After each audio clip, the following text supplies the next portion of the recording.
Who am I? My red pill journey has made me who I am. I am a red pill man.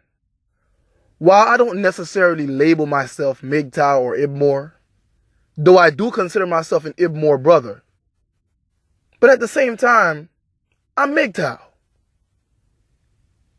But I don't really label myself. I tend to say I'm a red pill man who's part of this brotherhood. It's a brotherhood. But my journey is what shaped me. Everything about me. From my parenting, my schooling, the states that I grew up in,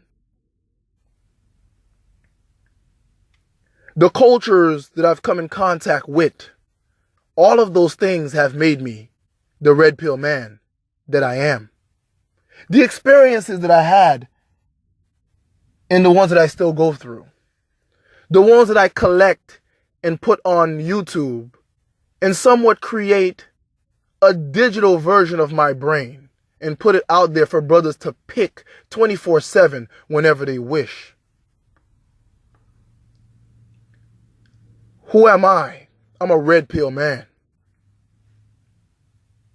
This is my journey. I grew up in a household with both mother and father. Very traditional household. My father was 32 when he married my mother. My mother was 28 years old. Not rich, but got married with honor. My mother saved herself for marriage. She married my father. My father married a virgin. That's the way it worked. That's the way their parents raised them to do things. No simping for the males. The males could not be cucks, excuse my language. The males could not be simps or Captain Save-A-Hoes, excuse my language. The women could not be whores. If they were, men would sleep with them, but none would marry them. That's the way it was. Now, that shaped me. My father's also an alpha male. So between seeing what my parents had and that shaped my view of what things should be like, that kind of took a toll on why I am a red pill man. Now, some of you may say, man, what your parents had is not around. You're not going to find that. But you see, brother, just because you won't find it does not mean you shouldn't know it. See, the fact that we know it makes us red pill. And that's the only reason we're not being a Captain Saver, if you know what I mean. The fact that we know this is why we're not out here being the cuck. Excuse my language. The reason that we are not out here simping, being a mangina or a white knight, falling into alimony, palimony, and child support is because we know how things should be. Never ignore how things should be because you believe they are no longer that way. Right is right, and no amount of time into the future can ever make right wrong, and vice versa. So just because something is, let's say, illegal doesn't make it wrong. And just because something is now legal doesn't make it right. So even if what my parents did does not currently exist, or maybe it does exist, but not abundant, does not mean we shouldn't know it, does not mean we shouldn't keep it in mind, does not mean we should not follow its path. But to give you more on my red pill journey, my father is also an alpha male. Now, my mother is a strong-willed woman emotionally, but she submitted to my father. She catered to my father and still does. They understood roles. But somewhere along that road, parents stop teaching their children the roles that they are to play, that they are to fill, that they are to be in when in a relationship, when in the family. Daughters are no longer taught the crafts that daughters should know. And I know this is wrong because of my red pill journey, starting with my parents. Daughters cannot cook. Daughters cannot clean. Actually, parents have created a man out of their daughters because they have trained their daughters to do the same things as their sons. To be providers, protectors, and leaders. And since it is not part of the female nature to do what the male does, we have the confusion that we have today. The women will behave like men because we have given them the roles of men. And we have told them if they do not fulfill the roles of men, they are not successful. It is no longer considered success for a person, a woman, to be a great mother, for a wife to be a great wife. That is not successful. But if she does the same thing as a man, maybe like a construction worker, a doctor, or lawyer, then yes, she is successful. Because if we cannot put monetary value on it, it has no value to us in this society. And that is unfortunate. Because we are only looking at the instrumental value of things. And we are ignoring the intrinsic value of things. We have forgotten the intrinsic value of things. We only look at things of how they can be used, especially in a monetary way. But my red pill journey helped me realize that this is wrong. Now, for those of you who know, I'm a man who's been up north and down south. Jersey, New York, Michigan, Florida, Louisiana, Texas. But my time in Florida growing up as a kid really helped my red pill journey. And this will come from the Haitian community. Yes, the Haitian people. Traditionally, what I learned from the Haitian people as an American child is that the Haitian people have a very beautiful and moral culture. Traditionally, let's put emphasis on traditional. Now, as the American way and the Western way has infiltrated that country, they have become more Americanized, especially in the capitals. But if you go further into the country, you will find a beautiful culture, especially when it comes to family. A friend of mine, African-American girl, asked some Haitians, why do Haitian women cater to their husbands so much? And the response was, that is what we are brought up to do. That is what keeps our families together.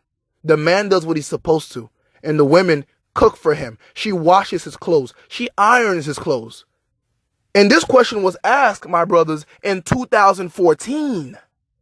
That is the beauty I want to share with you, especially for those of you who want to travel and find women overseas. Now, if you're looking at the Haitian women you see here in the United States of America, those who are Americanized, those who have picked up the way of the African-American woman, then you would want to run away, of course, logically, as a red pill man. But those who have kept their tradition, this is the way they think. This is the way that they behave. So a Haitian man who was also there also replied, let me explain to you our story. We are the first black people to fight off the colonial powers. Our efforts actually motivated the whites of the United States of America, the British, the French, the Spaniards, the Portuguese, to actually free their slaves or keep them oppressed, but not directly as slaves.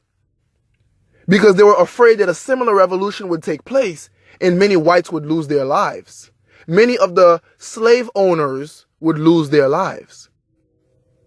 So the Haitian man was explaining the history, and he said their women had to count on them because the Haitian man has been the protector and the provider. Even though the colonial powers have sanctioned the country, they have put embargoes on their culture, and they have tried to starve the people and create poverty, the men still found a way to provide whatever they could for the women. And the women were always a helpmeet to the men. So he said, we go through all those struggles together in Haiti. The man probably got on a ship and illegally came to America, this black brother just like us. And when he got here, he worked illegally, eventually became legal. Meanwhile, his woman faithfully wait on him. He send money back home. He write letters because it's probably before the time of the internet. If he's lucky, he can record his voice on a cassette. Yes, a cassette. And then what he would do is send it back home, and they would talk to each other. And eventually he would bring his wife over, and he would bring his kids over to America. He said the least she can do is cook some hot food for her husband.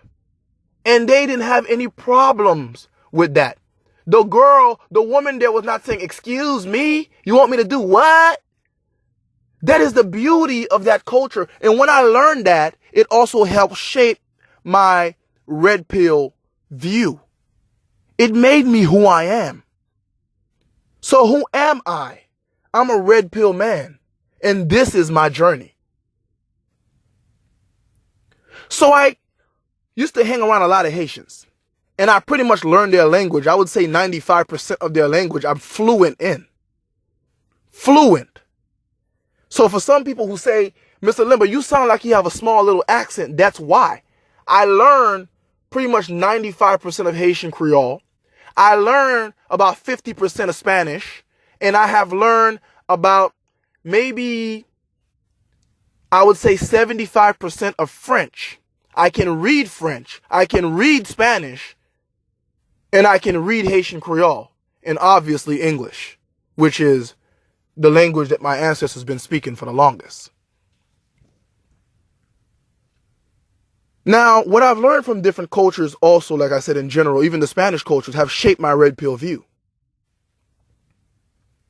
Now, for those of you of my brothers who are of the faith of the Israelites, now don't get scared for those of you who are not religious. I want to share this part with you. Now, you guys understand about how the Bible was regarding a woman's virginity. You guys also understand that the Haitians are also our Israelite brothers. Now, for those of you who don't believe this, relax. You're going to still get something out of this. They had something in their culture, which probably is not practiced anymore as much unless you're deep, deep into the countryside, where the mother and the father, not the mother, but the two mothers, the mother of the husband and the mother of the wife, would come to the home after the honeymoon, to the home of the couple, the newlywed, because the honeymoon would take place in their home. And the two mothers would come over to help clean because they expect the daughter to not be very mobile because she just lost her virginity. She's in pain. They would remove the sheets full of blood, and that would be proof. Now, these are the Haitian people now. This would be proof of the daughter's virginity. This was the culture. Now, that is a beautiful thing. And if she was not, the husband would take her to the parents' house if he wasn't okay with it. Now, we know in the Israelite culture, when he brought her back to the city and to her father's home, what would happen to her. Now, of course, they would not take it to that level in Haiti, but he would take her back, and she would be shamed for what she has done, for not keeping herself, for disrespecting her father's home. And this was expected for a woman that's even 35 years old. That's even 38 years old. And in the majority of Haitian culture today in Haiti, it is still expected. Now, is it as widespread, this culture, this way of practice as it was in the 60s, the 50s, the 40s, the 30s, and the 20s? Absolutely not. American culture has taken over. And we all know this westernized gynocracy only creates simps, cucks, whores, and very poorly raised children. But when I heard this story, it also shaped my red pill personality, my red pill ideology, my mindset, because I have realized even deeper how things are around other parts of the world. And for those of us who are in America, in relation to Haiti, right here, right next to us, especially if you're in Florida. Not far at all, an hour and 45 minutes away if you're in Miami. So I took a journey down to the island. I took a look at Haiti for myself. I wanted to see, was our very biased media, the racist media at times, was telling us the truth. Yeah, when I went down there, I saw poverty.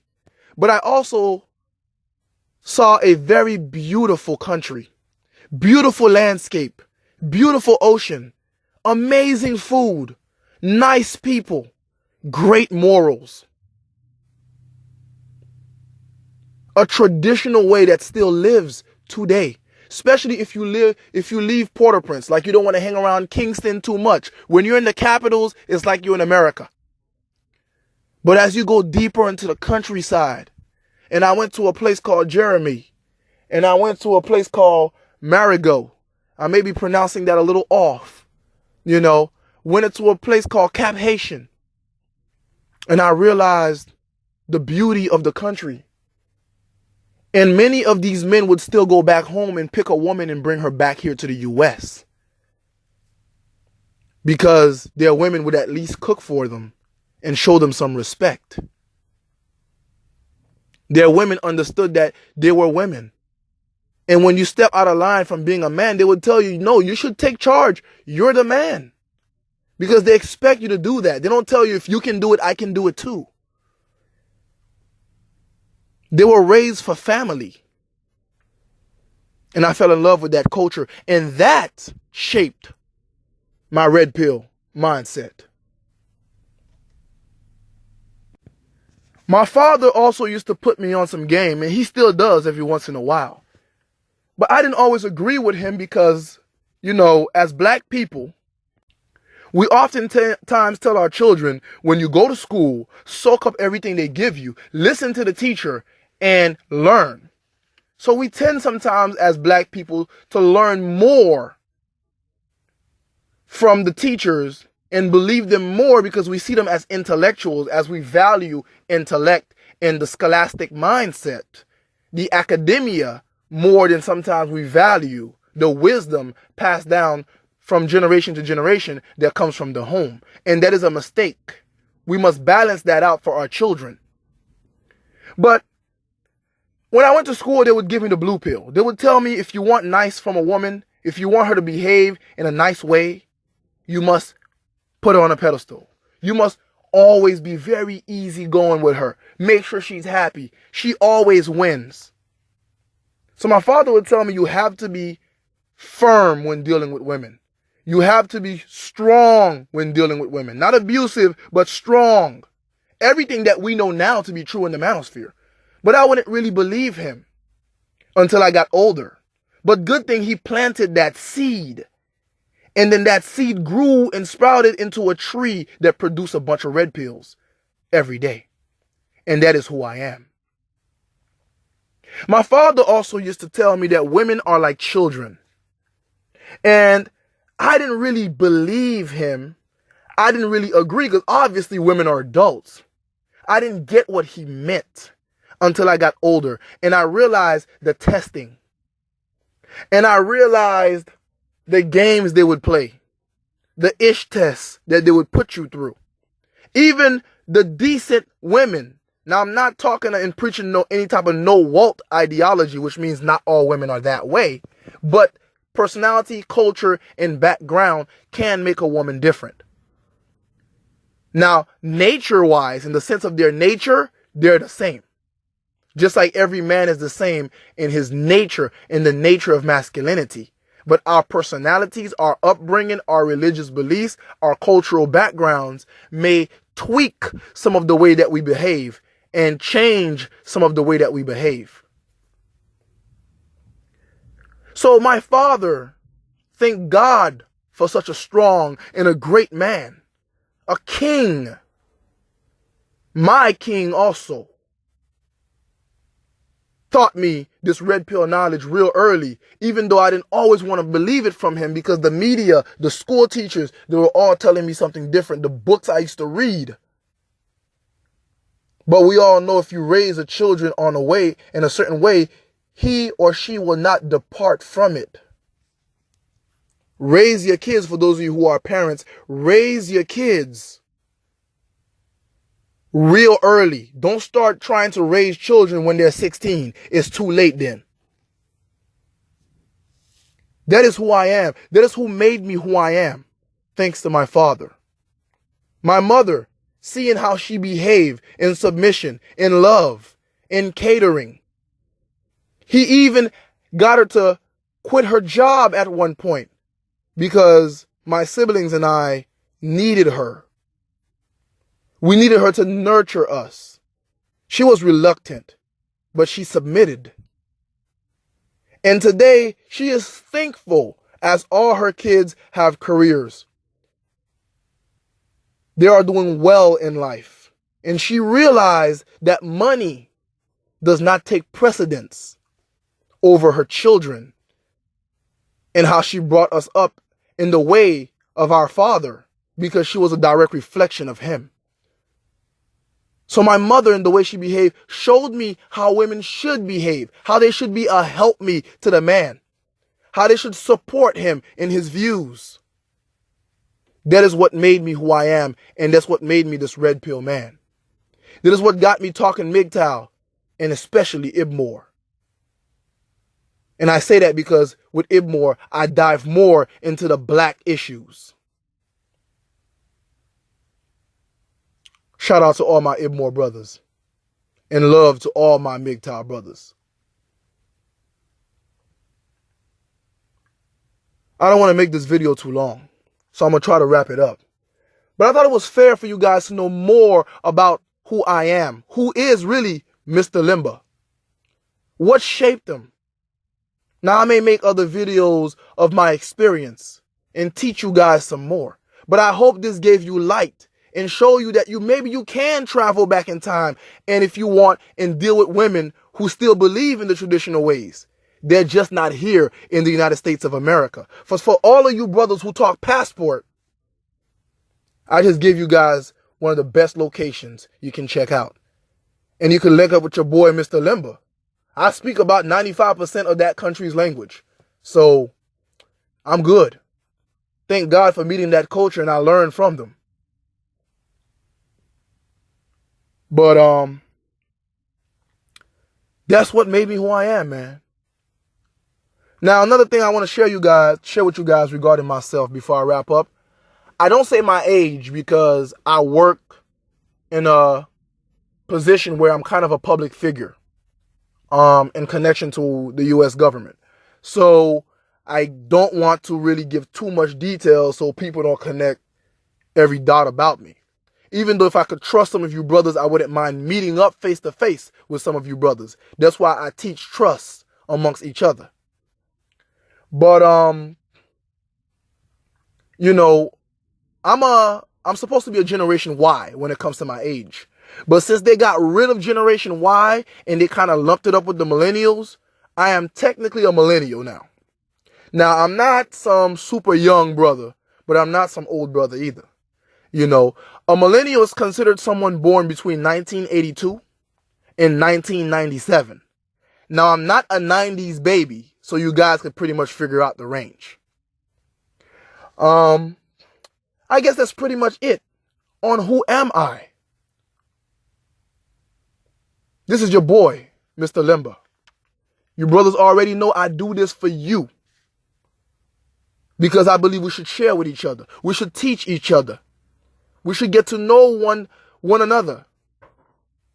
and build each other mentally. And for my Israelite brothers, spiritually, brothers like Johanna 82, brothers like Black Ram 313, Ringo TV Raw, Book of Alpharonomy, The Negro Ninja, brothers like Clothing Shadows, and many of my other Hebrew Israelite brothers that are in the manosphere. We have to build each other spiritually. For those of you who are not spiritual, you know, that is just me giving a shout out to the spiritual aspect of it. My brother, I call a cat, Trip In. I hope I didn't butcher that name. Yeah. Always sharing stuff with me on YouTube, supporting my G+. Brothers like that. For brothers who are into holistic, teach brothers how to get in shape in a natural way. Teach brothers how to burn fat and stay healthy. Men like us deserve to live long, man. Deserve to stay red pill. Deserve to stay strong. Looking good. Well into our old age. And especially the young brothers, still take care of yourselves. And by young, I'm talking about brothers in their 40s, their 30s, their 20s, and younger. Those are all young men. 40s ain't old. Just dump that trash, get rid of it. 40s are not old. But anyway, can't make this too long. I know my brothers are busy. You always about your business. So go ahead and finish building yourselves. This is it for today. It's your boy, Mr. Lemba. This is who I am. This is what shaped me into this red pill man. I'm out.